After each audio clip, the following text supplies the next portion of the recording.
Last week, Shantae and the 7 Sirens released for consoles, and 10 months ago, WayForward released an animation that was worked on by Studio Trigger in Japan. Let's take a look at the first 8.5 seconds of that video. Rise and shine, don't wanna work, I'd rather play. Shake my hips and whip my hair, it's a new day. Look at that, for a good chunk of the video you have just a couple of frames just sliding around the screen, indicating that the video wasn't fully animated and that there is still some work to do. I even commented at the time that the video was unfinished and they would probably finish it by the time the game is available. But the weird part is that this was a video that WayForward uploaded a long time ago, and now that the game has been released to all platforms, nothing changed with this video. They didn't improve it, they didn't add frames to it, it looks incomplete and hastily put together.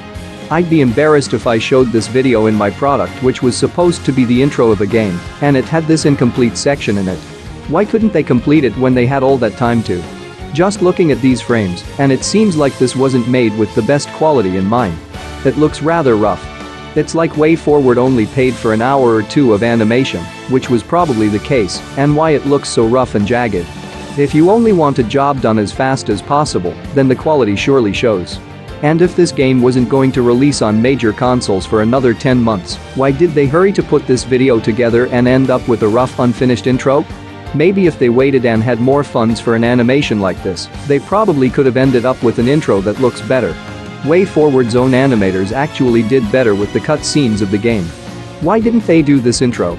I guess they wanted to have something in the game that was worked on from Japan just to show, oh, Shantae has a Japanese presence. Or they probably wanted a fast-paced intro and wanted an animation studio that excelled in that regard, but it doesn't really excuse them of the fact that more work could have went into it. Again, this animation was completed 10 months before the game that it was put in was released on current-gen consoles. And if anyone was curious, no, I didn't buy this game yet. I bought Bug Fables instead.